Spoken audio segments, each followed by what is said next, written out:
ഈ വെള്ളാപ്പള്ളി നടേശൻ നടത്തിയ നടത്തിക്കൊണ്ടിരിക്കുന്ന ഏറ്റവും വൃത്തിഹീനമായ, ഏറ്റവും മോശമായ ഒരു സാമൂഹിക സാഹോദര്യ സൌഹാർദ്ദത്തെ തകർക്കുന്ന പ്രസ്താവനയ്ക്കെതിരെ പ്രതികരിക്കുമ്പോൾ വളരെ മര്യാദ പാലിക്കേണ്ടത് വളരെ അത്യാവശ്യമുള്ള കാര്യമാണ്. അത് സാമൂഹ്യ മാധ്യമങ്ങളിലാണെങ്കിലും ഓരോ സ്ഥലത്താണെങ്കിലും. ഞാനിത് പറയാനിപ്പോൾ ഉണ്ടായ കാര്യം, ഹാരിസ് മുതൂർ എന്നോ മറ്റോ പറയുന്ന ഒരു വിവരദോഷി, ഞരമ്പ് രോഗി, വൃത്തികെട്ടവൻ ഏതോ ഒരു പോസ്റ്റിനകത്ത് വെള്ളാപ്പള്ളിയുടെ മുഖത്ത് കരിയോയിൽ ഒഴിക്കുന്നവർക്ക് സമ്മാനം എന്നൊക്കെ പറഞ്ഞ് ആവേശവും സൂക്കേടും തീർക്കുന്നത് ഇത്തരം പ്രതികരണങ്ങളിലൂടെയല്ല. വെള്ളാപ്പള്ളി നടേശൻ പറയുന്ന പ്രതികരണങ്ങൾക്ക് ആ സമൂഹത്തിൽ പോലും സ്വീകാര്യതയില്ല. അയാൾക്കില്ലാത്ത ഒരു സഹതാപവും പിന്തുണയും ഉണ്ടാക്കി കൊടുക്കുന്നതിനു വേണ്ടി വാക്കുകൊണ്ടോ പ്രവൃത്തി കൊണ്ടോ ഒരാൾ പോലും പ്രവർത്തിക്കാനും പാടില്ല. അക്കാര്യത്തിൽ വളരെ ശ്രദ്ധയും ജാഗ്രതയും പുലർത്തേണ്ടത് വളരെ ആവശ്യമുള്ള കാര്യമാണ്. അയാൾ പ്രതീക്ഷിക്കുന്നത് ഒരു ധ്രുവീകരണമാണ്, ഒരു കൊടിയ ധ്രുവീകരണമാണ്. ഒരു മുസ്ലിം വിരുദ്ധ ധ്രുവീകരണം ഈ സംസ്ഥാനത്ത് ഉണ്ടാകണമെന്നാണ് പുള്ളി ആഗ്രഹിക്കുന്നത്. അങ്ങനെ ആഗ്രഹിച്ചാൽ പുള്ളിക്ക് ഇഷ്ടപ്പെട്ടവർക്ക് അതിന്റെ ഗുണം കിട്ടുമെന്ന നല്ല ബോധ്യത്തോടെയാണ് വെള്ളാപ്പള്ളി നടന്നിത് പറയുന്നത്. അത് മനസ്സിലാക്കാനുള്ള സാമാന്യ വിവേകവും ബുദ്ധിയും ഇതിനോട് പ്രതികരിക്കുന്നവർക്കുണ്ടാവണം. അത് വളരെ അത്യാവശ്യമുള്ള കാര്യമാണ്. ഇപ്പൊ ഇയാളെപ്പോലെ ഒരാൾക്കെതിരെ എന്തെങ്കിലും പ്രതികരിച്ചാൽ ഈ പറഞ്ഞ വെള്ളാപ്പള്ളിക്കെതിരെ ആയിരിക്കില്ല നടപടി ഉണ്ടാവുന്നത്. പ്രതികരിച്ച ഈ വിവരക്കേട് അത് ഏതെങ്കിലും ഒരു സമൂഹത്തിന് മേൽ, സമുദായത്തിന് മേൽ, രാഷ്ട്രീയ പാർട്ടിക്ക് മേൽ കെട്ടിവെച്ച് അത് ആഘോഷിക്കപ്പെടും. അതുകൊണ്ട് അത്തരം അഭ്യാസങ്ങളും സോക്കേടുകളും യഥാർത്ഥത്തിൽ ഉണ്ടാകാൻ ഒരു കാരണവശാലും പാടില്ല. പലരും പറയുന്നുണ്ട് മുസ്ലിം ലീഗ് ഇതേ നാണയത്തിൽ മറുപടി പറയണം എന്നൊക്കെ.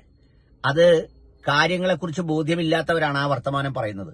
മുസ്ലിം ലീഗിന് ഒരിക്കലും അയാളുടെ ഈ വിദ്വേഷ ഭാഷയ്ക്ക് അതേ ഭാഷയിൽ മറുപടി പറഞ്ഞാൽ പിന്നെ അയാളും ബാക്കിയുള്ളവരുമായിട്ട് എന്താ വ്യത്യാസം? ഏതോ സിനിമയിൽ പറയുന്നൊരു ഡയലോഗ് ഉണ്ടല്ലോ, നിന്റെ എന്താ അല്ലടാ എന്റെ എന്തെന്ന് എന്ന് പറയുന്നത് പോലെ ഓരോരുത്തരും വിഭിന്നരാണ്, ഓരോ സംസ്കാരവും വിഭിന്നരാണ്, ഓരോ അന്തസ്സും വിഭിന്നമാണ്, ഓരോരുത്തരുടെയും ലക്ഷ്യം വിഭിന്നമാണ്. ആ ലക്ഷ്യം കൂടി അറിഞ്ഞു വേണം ഇക്കാര്യത്തിൽ പ്രതികരിക്കാൻ. അതുകൊണ്ട് അക്കാര്യത്തിലുള്ള പ്രതികരണം അങ്ങനെയാണ് വേണ്ടത്. ഇപ്പൊ ഏതാനും മണിക്കൂറുകൾക്ക് മുമ്പ് ഈ കേരള മുസ്ലിം ജമാഅത്തിന്റെ ഒരു ചുമതലക്കാരൻ കൂടിയായ ഖലീൽ ബുഖാരി തങ്ങൾ പ്രതികരിച്ചു. ഏറ്റവും മാന്യമായ പ്രതികരണമാണത്. അതിൽ അദ്ദേഹം ആവശ്യപ്പെട്ടിരിക്കുന്ന കാര്യങ്ങളാണ് വാസ്തവമായിട്ടുള്ളത്. അല്ലാതെ അതിനപ്പുറത്ത് വെള്ളാപ്പള്ളിയെ അതേ ഭാഷയിൽ, അതേ നിലവാരത്തിൽ, അതേ വിവരക്കേടിൽ ആരെങ്കിലുമൊക്കെ മറുപടി പറയണമെന്നും അയാൾക്കെതിരെ പ്രതിഷേധം സംഘടിപ്പിക്കണമെന്നും അങ്ങനെ പ്രതിഷേധം സംഘടിപ്പിക്കുന്നതിലൂടെ അയാൾക്കൊരു വിക്ടിമൈസ്ഡ് ഫീലിംഗ് കിട്ടി ഈ സമൂഹത്തിൽ അയാൾ ഒരു ഉയർന്ന ആളാകണമെന്നും ആഗ്രഹിക്കുന്നതിന് വേണ്ടിയാണ് ഇത് ചെയ്യുന്നത്. വെള്ളാപ്പള്ളിയുടെ ഈ സ്റ്റേറ്റ്മെന്റിനെ ഒരുപക്ഷെ അദ്ദേഹത്തിന്റെ അടുത്ത കുടുംബാംഗങ്ങൾ ഒഴികെയുള്ളവരാരും പിന്തുണയ്ക്കില്ല. അങ്ങനെ പിന്തുണയ്ക്കില്ല എന്നുള്ളത് കേരളം നിശ്ചയദാർഢ്യത്തോടെ കാണിച്ചതിന്റെ ഫലമാണ് തദ്ദേശ സ്വയംഭരണ സ്ഥാപന തെരഞ്ഞെടുപ്പ്. അദ്ദേഹത്തിന്റെ വാർഡിൽ പോലും അദ്ദേഹത്തിന് സ്വാധീനം ഉണ്ടാക്കാൻ കഴിഞ്ഞില്ല. അപ്പൊ അതുകൊണ്ട് അദ്ദേഹത്തെപ്പോലെ ഒരാളിനെ ഈ അവസരം നൽകി നിങ്ങൾ ആവശ്യമില്ലാതെ പ്രാധാന്യമുണ്ടാക്കി കൊടുക്കുന്ന ഇടപെടലുകൾ ദയവായി ഇതുമായി ബന്ധപ്പെട്ട് നടത്താതിരിക്കാൻ ശ്രമിക്കേണ്ടത് ആവശ്യമാണ്. മുസ്ലിം സംഘടനകൾ അടക്കം.